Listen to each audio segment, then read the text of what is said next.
여러분 안녕하셨습니까? 양영태TV의 양영태입니다. 오늘은 2023년 2월 8일입니다. 오늘 그 조선일보 사설자에는 말이죠, 이 조폭 행태를 가지고 있는 시너파업을 하는 노조를 골라가지고 모범상을 주고 있다는 이 민주노총에 대해서 신랄한 비판을 하는 사설이 눈을 끌고 있습니다. 시너파업, 민주노총이 정기대의원대회를 열고 연중 대규모 정치투쟁을 벌이겠다는 계획을 확정을 했습니다. 모든 역량을 총동원해서 오는 7월 2주간 총파업을 하겠다는 겁니다. 정권 심판 투쟁을 조직하겠다는 겁니다. 다시 말하자면 윤석열 정권에 대해서 심판하겠다는 겁니다. 심판하기 전에 이 자들은 뿌리를 뽑아버려야 됩니다. 불법 시위를 하는 자들은 뿌리를 뽑아버려야 됩니다. 이 민주노총, 이것은 반드시 국토부 장관인 원희룡 장관이 국운을 걸고 아마 뿌리를 뽑을 겁니다. 네, 저는 그렇게 믿어 의심치 않고 국민들 또한 그렇게 믿어 의심치 않습니다.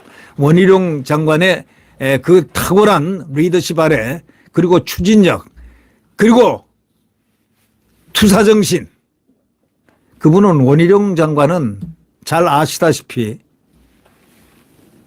대장동 일타 강사를, 그런 칭호를 국민들로부터 받았습니다. 그 후보, 경선 후보 중에도 불구하고 그는 무엇을 했습니까?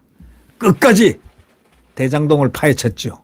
대장동이 어떤 게 문제점이라는 것을 국민들에게, 펜타곤이라는 것을 점을 딱 찍어가지고 바로 딱 알렸습니다. 아주 대단한 분입니다. 그분이 민주노총을, 이 불법 파업하는 소지가 있는, 불법 태업하는 것을 용서 안 하겠다. 이거는 지금 노조 개혁의 기본이 되고 있습니다.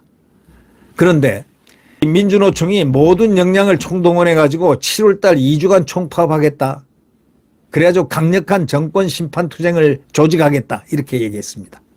그러면서 지난해 사회적 물의를 일으킨 화물연대, 건설노조, 부산, 울산, 경남 지역본부, 대우조선, 해양, 하청 노동자 파업을 주도한 금속노조, 또 거제, 통영, 고성, 조선 하청지회 등에게 모범 조직상을 딱 줬습니다.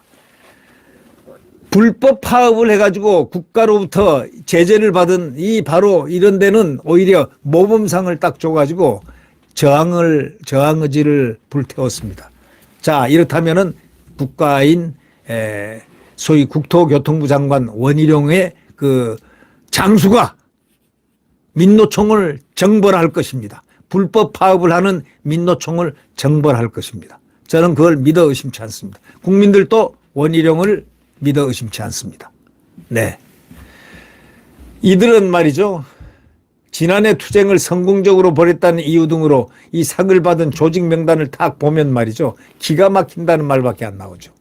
화물연대가 누굽니까? 지난해 물류를 볼모로 해서 자신들의 입속만 채우려고 16일 동안 집단 운송 거부를 한 그런 집단 아닙니까? 그 과정에서 대형 트럭을 운행 중인 다른 운전기사를 또 위협하는 등 위험한 행위도 서슴지 않은 집단 아닙니까? 정부의 원칙 대응에 사실상 백기투항하긴 했지만 이에 따른 경제 피해만도 4조 원에 육박하는 등 국민 경제에 엄청난 피해를 줬습니다. 자, 이들을 어떻게 용서하겠습니까? 또 건설노조 부산, 울산, 경남 지역본부는 화물연대 파업 당시에 동조 파업을 했을 뿐만 아니라 간부들이 조폭처럼 건설 현장을 돌면서 돈을 뜯어내다가 구속된 조직입니다. 그 다음에 현장에서 벌인 불법 행위가 조폭들 행태와 조금도 다를 바 없다는 것이 조선일보 사설자의 신랄한 비판입니다. 금속노조, 거제, 통영, 고성, 조선 하청지에는 대우조선 해양 점거 파업으로 회사와 국민 경제에 엄청난 막대한 손해를 입힌 조직 아닙니까?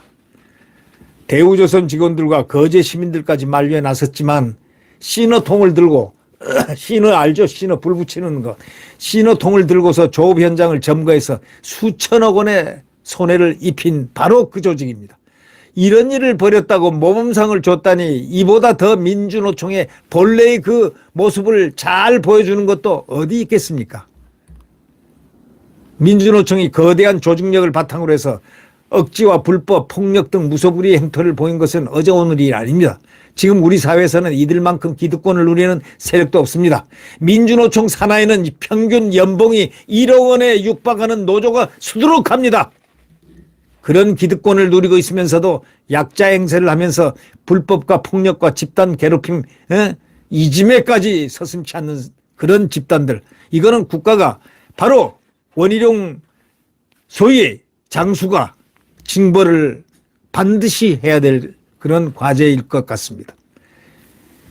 이거에 대해서 사회적 비판이 점점 커지고 민주노총 노선을 비판하는 소위 MZ세대, 지금 MZ세대, MZ세대죠. 이 노조도 새를 키우고 있습니다. 그래도 민주노총은 조금도 반성하지 않습니다. 자성하지 않습니다. 조폭 행태를 그대로 유지하고 불법 억지를 더 강하게 하겠다고 다짐하고 있습니다.